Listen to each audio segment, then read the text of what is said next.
ഞാൻ പറയാം story of two bridges. ശരിക്കും ടു ബ്രൈഡ്സും ഉണ്ട് ഇതിൻ്റെ അകത്ത്. Two bridges and two brides ആണ്. കറക്റ്റാണ് ക്യാപ്ഷൻ. നോക്കിയപ്പോഴാണ് കണ്ടത്. ഈ ഇതിന്റെ ടൈറ്റിലാണ് കേട്ടോ, നമ്മളൊരു സോങ്ങിന്റെ ടൈറ്റിലാണ് ഇത്, ശാന്തമീ രാത്രി എന്നൊരു സോങ്. ആ സോങ് എത്രമാത്രം ഇഷ്ടപ്പെട്ട സോങ്ങാന്ന് എല്ലാവർക്കും അറിയാം, പ്രേക്ഷകർക്ക് എല്ലാവർക്കും അറിയാം. അത്തരമൊരു ടൈറ്റിൽ വന്ന എന്താണെന്ന് ജയരാജ് സാറിനോട് ചോദിച്ചിട്ടുണ്ടോ? അത് തീർച്ചയായിട്ടും ഞങ്ങളെ സംബന്ധിച്ചിടത്തോളം ഭയങ്കര ഒരു നൊസ്റ്റാൾജിക്കാണ്. ഞങ്ങൾ ആ സമയം ഇവാന്യൂസിൽ പഠിക്കുന്നു, ഈ ജോണി വാക്കറിൽ. ആ സമയം ഞങ്ങൾ തിയേറ്ററിൽ എൻജോയ് ചെയ്ത പാട്ടുകൾ ഒന്നാണ്.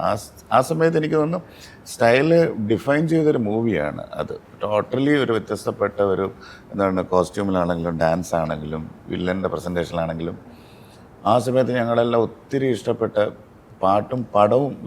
സോങ് പ്രത്യേകിച്ച് എസ് പി വെങ്കടേഷ് സാറിൻ്റെ ആ സോങ് ഭയങ്കര ട്രെൻഡിങ് ആയിരുന്നു ആ സമയത്ത്. അതിൻ്റെ ഒരു നൊസ്റ്റാൾജിയ നമ്മുടെ അന്നും ഇന്നും ഈ ടൈറ്റിൽ. അതെ അതെ, അത് ഒരു പബ്ബിൽ നിന്ന് ബെറ്റ് വെച്ച് മമ്മൂക്കയുടെ ക്യാരക്ടർ ജഗതി ചേട്ടനുമായിട്ട് ബെറ്റ് വെച്ച് മദ്യവെച്ചിട്ട് പുറത്തേക്ക് വന്ന് ആ രാത്രി മുഴുവൻ ആഘോഷിക്കുകയാണ്. അപ്പോൾ അത് പ്രഭുദേവയാണ് എൻ്റെ ഡാൻസ് കമ്പോസ് ചെയ്തിരിക്കുന്നത്. അപ്പോൾ ഈ പാട്ട് നമ്മൾ കൊടുത്തു കഴിഞ്ഞ് മമ്മൂക്ക ഡാൻസ് ചെയ്യാൻ ഇഷ്ടമുണ്ടെങ്കിലും ഈ പ്രഭുദേവ മമ്മൂക്കയുടെ അദ്ദേഹത്തിൻ്റെ കഴിവുകൾ എങ്ങനെ എക്സ്പ്ലോർ ചെയ്യാമെന്നുള്ള വളരെ വ്യക്തമായിട്ട് മനസ്സിലാക്കിയാണ് കമ്പോസ് ചെയ്തിരിക്കുന്നത്. ചെറിയ ചെറിയ മൊമെൻറ്റ്സിലൂടെ അത് എക്സ്പ്ലോർ ചെയ്തു. ഇപ്പം പുതിയൊരു സിനിമയിൽ തുടരുമെന്നുള്ള സിനിമയിൽ ആ പാട്ട് നമ്മൾ വീണ്ടും അത് യൂസ് ചെയ്തപ്പോൾ വീണ്ടും കുറച്ചുകൂടെ അത് എന്തായി ആക്റ്റീവായി. ഇപ്പോഴും ആ യൂത്ത്ഫുൾനെസ് നിൽക്കുകയാണ്. ഞാൻ അത്ഭുതപ്പെട്ടത് 30 വർഷം മുൻപ് ചെയ്തൊരു പാട്ട് ഇന്ന് ആൾക്കാർ അതിനേക്കാൾ ആവേശത്തിൽ എടുക്കുകയാണ്. നമുക്ക് ശാന്തമീ രാത്രി എന്താണെന്ന് വെച്ചാൽ ആ പാട്ട് മാത്രമല്ല, ഈ ഒരു രാത്രിയാണ് ഈ കഥയുടെ പ്രധാനം. അന്നൊരു രാത്രിയിൽ നടക്കാതെ പോയൊരു സ്വപ്നം വീണ്ടും കാലങ്ങൾക്ക് ശേഷം ഈ ഒരു രാത്രി, അതേ രാത്രിയിൽ അത് ഫുൾഫിൽ ആവുമോ ഇല്ലയോ എന്നുള്ളതാണ് സിനിമയുടെ ചോദ്യം, ആ ലവ് സ്റ്റോറിയുടെ അൾട്ടിമേറ്റ്. അപ്പോൾ അത്രയും പ്രാധാന്യമുണ്ട് ഈ പേര്. കുറേ ആലോചിച്ചിട്ടാണ് ഈ പേര് കിട്ടിയത്. കാരണം നമുക്ക് നമ്മുടെ പടത്തിൻ്റെ പാട്ടിൻ്റെ പേര് തന്നെ ഇടുക എന്ന് പറയുന്നത് എന്തുകൊണ്ടെന്ന് ചോദിക്കും പലരും. പക്ഷേ ഈ സിനിമയിൽ ഒരു ക്രിസ്മസ് രാത്രി പാതിരാ കുർബാനയ്ക്ക് എല്ലാവരും പോയി കഴിയുമ്പം ആ മൂന്നാറിലെ തൂക്കുപാലത്തിൻ്റെ അരികിൽ കാത്തു നിന്ന 2 കഥാപാത്രങ്ങളുടെ കഥയാണ് പറയാം. അപ്പോൾ ആ രാത്രിക്ക് അത്രയും പ്രാധാന്യമുണ്ട്.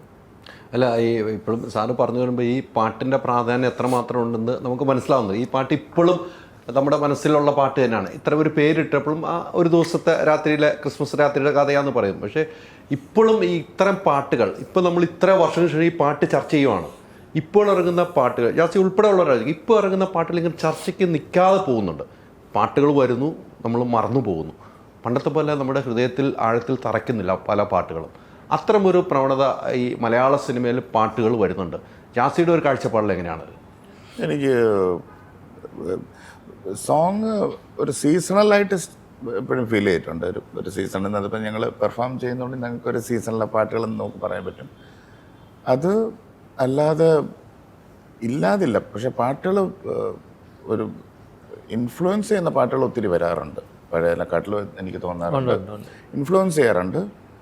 അതുപോലെ ലോങ് ലാസ്റ്റിംഗ് ആണോ എന്ന് ചോദിച്ചാൽ അത് ഡിപ്പെൻസ് ആണ്. കാര്യം നമുക്കിപ്പോൾ ഒത്തിരി സംഭവങ്ങൾ വീണ്ടും നമുക്ക് കാണാനുള്ള ഇതുണ്ട്. പെട്ടെന്ന് ഓപ്ഷൻസ് ഉണ്ട്. ഇപ്പോൾ തന്നെ തായ്ലൻഡിലെ പാട്ട് ഇപ്പോഴും ഹിറ്റാണ്. ഞാൻ വിളക്കൊക്കെ പാടും തായ്ലൻഡിലെ പാട്ടാണ്. അപ്പം അങ്ങനത്തെ ഒരു സംഭവം എല്ലാവർക്കും ഇഷ്ടപ്പെട്ടത് കാരണമുള്ള ലിമിറ്റേഷൻ പെട്ടെന്നങ്ങ് ഫ്ലറപ്പ് ചെയ്ത് ഭയങ്കര ലെവലിലേക്ക് പോകും. പിന്നെ പെട്ടെന്ന് അടുത്ത പാട്ട് വരുമ്പോഴേക്കും അതിലേക്ക് മാറുന്നു. അതിൻ്റെ സ്പാനും നമുക്ക് കുറഞ്ഞത് എന്താണെന്ന് വെച്ചാൽ നമ്പർ ഓഫ് ഫിലിംസ്, അത്രയധികം സിനിമകൾ ഇറങ്ങുന്നു. എല്ലാം ഡിഫറെൻ്റാണ്. കുട്ടികളൊക്കെ നല്ല മിടുക്കരാണ്. അവർ ആ ഒരു പാട്ടിൻ്റെ കാര്യത്തിലും പാടുന്ന കാര്യത്തിലൊക്കെ ഭയങ്കര ഒന്നിനൊന്നും മെച്ചമാണ്. അല്ല, എത്ര നല്ല സിംഗേഴ്സ് ഉണ്ട്. അന്ന് ജാസി വരുമ്പോൾ ജാസി മാത്രമാണെങ്കിൽ ഇപ്പോൾ എത്ര പേരുണ്ട്. അതെ അതെ, ഇപ്പം ആളുകൾ ടിനി വരെ അതിലേക്ക് ഇറങ്ങിയില്ലേ? ടിനി പാടും. ടിനി ഏത് പക്ഷേ ആ പാടുന്നത് ഇംഗ്ലീഷൊന്നുമില്ല, വേറെ ഏതാണ്. ഇനി വരേന്ന് പറയുമ്പോ ഞാൻ അത്രയും ലോക്കലാണെന്നുള്ളതാണോ? അങ്ങനെയല്ല, ടിനി ഇപ്പൊ അതിലേക്ക് അഭിനയത്തിൽ മാറിയിട്ട് റാപ്പിലേക്ക് ഇറങ്ങിയില്ലേ? എനിക്ക് മ്യൂസിക് പണ്ടേ ഇഷ്ടമായിരുന്നു. അല്ല, കുറച്ച് നാളായുള്ളൂ ഇതിലേക്ക് അടുത്ത് വന്നിട്ട്. എത്ര ഷോകൾ ചെയ്തു എന്നറിയോ? അത് വേറെ ഷോ കാണാൻ പോയിട്ടുണ്ട്. അല്ല, പാട്ട് പാടിയ പ്രശ്നമില്ല. വേറെ എന്തെങ്കിലും പറഞ്ഞ പൊളിറ്റിക്കൽ കറക്റ്റ്, അതുകൊണ്ട് ഇതിലേക്ക് തിരിച്ചു. അവിടെ കാര്യങ്ങളുണ്ട് ടിനിക്ക്, ഒന്ന് ആലോചിച്ച് നോക്കിയേ. പക്ഷെ ടിനി ഒരു എനർജിയാണ്. ശരിക്കും സ്റ്റേജിനൊരു എനർജി വേണം. നമ്മളെപ്പോഴും സ്റ്റേജ് ഷോയിൽ ടിനി എപ്പോഴും ഔട്ട്സ്റ്റാൻഡിങ് ആണ്. ഞാൻ കണ്ടിട്ടുണ്ട്.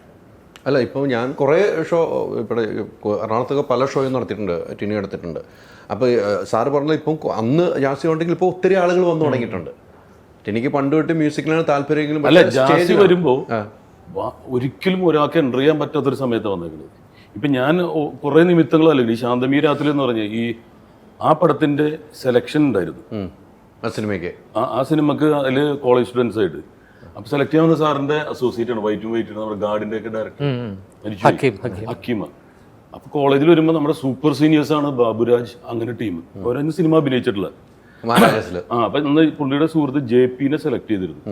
പുള്ളിനെ കണ്ട് ഭയങ്കര ഒരു 6'3" ഒക്കെ ഉള്ള ആള്, ഭയങ്കര സുന്ദരനായിരുന്നു, മരിച്ചുപോയി. അപ്പോൾ ഇവരെ സെലക്ട് ചെയ്തിട്ട് പിറ്റേ ദിവസം ലൈറ്റിൽ വരാൻ പറഞ്ഞിട്ട് നമുക്കൊന്നും സെലക്ഷൻ കിട്ടിയിട്ടില്ല. അപ്പോൾ ആ പടം ഇറങ്ങാൻ വേണ്ടി ജോണി വാക്കർ ഇറങ്ങാൻ വേണ്ടി കാത്തിരിക്കുകയാണ്. അങ്ങനെ സെലക്ഷൻ അവിടെ ചെന്നിട്ട് പുള്ളിയുടെ നിന്ന് കള്ളും മേടിച്ചു പിടിച്ചിട്ട് പുള്ളിനെ വിട്ടു കളഞ്ഞു. ഞാനത് ബാബുരാനെ അടുത്ത് ഞാൻ ചോദിച്ചു, ഓർമ്മയുണ്ട്? എനിക്ക് ഓർമ്മയുണ്ട്. പുള്ളിക്ക് അന്ന് സിനിമ ചിന്ത പോലും ഉണ്ടായിട്ടുണ്ടായിരുന്നില്ല.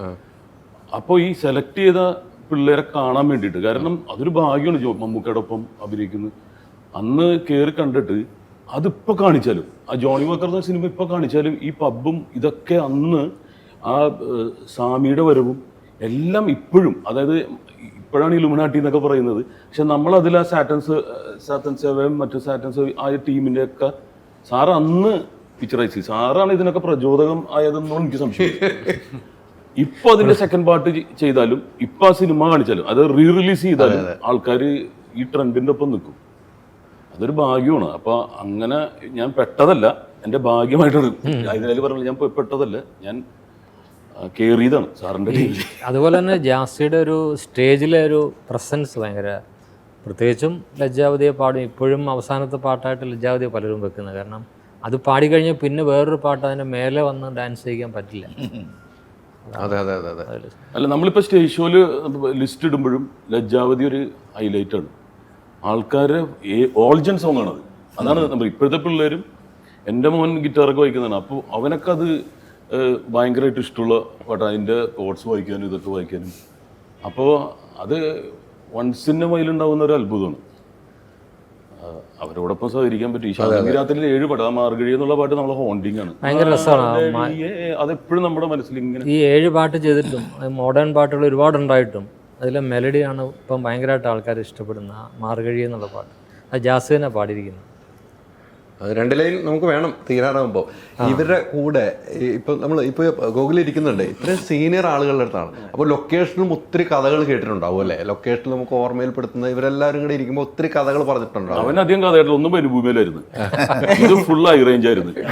അതുകൊണ്ട് അത് ഇടപെടലില്ല. മറ്റേ മൊത്തം മരുഭൂമിയും ഇത് നല്ല പച്ചപ്പുമായിരുന്നു. പച്ച കൂടി പോയി, മഞ്ഞയിൽ നിന്ന് പച്ചയിലേക്കാണ്, കളറിൽ നിന്ന് പച്ച കളറില്ല, ഗ്രേഡ് മാറി. എങ്കിൽ ആ ഒരു സിറ്റുവേഷൻ ഉണ്ടല്ലോ ഇവരൊക്കെ ആയിട്ട് ഇരിക്കുമ്പോൾ, അങ്ങനെ മനസ്സിൽ ഓർമ്മ വരുന്ന ഒരു സിറ്റുവേഷൻ ഉണ്ടായിരിക്കും ലൊക്കേഷനിൽ വെറുതെ ഇരിക്കുമ്പോൾ. ജയരാജ് സാർ പറഞ്ഞാണെങ്കിൽ ടിനി പറഞ്ഞാണെങ്കിൽ ഒരു സംഭവം ഓർമ്മയിൽ എടുക്കുകയാണെങ്കിൽ നമ്മൾ ഇതുപോലെ എല്ലാവരുടെ കൂടി നമ്മളിങ്ങനെ ഓരോ സമയങ്ങളിൽ ഇരുന്ന് ഒരു ദിവസം ടിനിച്ചാട് നമ്മളൊരു ദിവസം ഇരുന്ന് നമ്മള് പുതിയ ഫാഷനുകളെ പറ്റി സംസാരിച്ചവരുണ്ട്. അതെ, ഞാൻ അവന് കുറെ ഉപദേശവും കൊടുത്തിട്ടുണ്ട്. അതിനുശേഷമാണ് ഇങ്ങനെയൊക്കെ ഒരു അപ്ഡേഷൻ 2.0 ടിന്നിയുടെ ഉപദേശമാണ്. Ultra modern kitchen devices. ഒരു കിച്ചണിൽ വേണ്ട എല്ലാ ലേറ്റസ്റ്റ് ബ്രാൻഡുകളും ഇവിടെയുണ്ട്.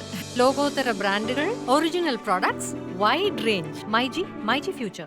വാട്സാപ്പ് വഴി ഇംഗ്ലീഷ് പഠിക്കാൻ ഇംഗ്ലീഷ് കഫേ ഉള്ളപ്പോൾ ഇംഗ്ലീഷ് ഒരു വിഷയമേ അല്ല. English cafe, we present you the perfect English. WhatsApp now 9633 888 575.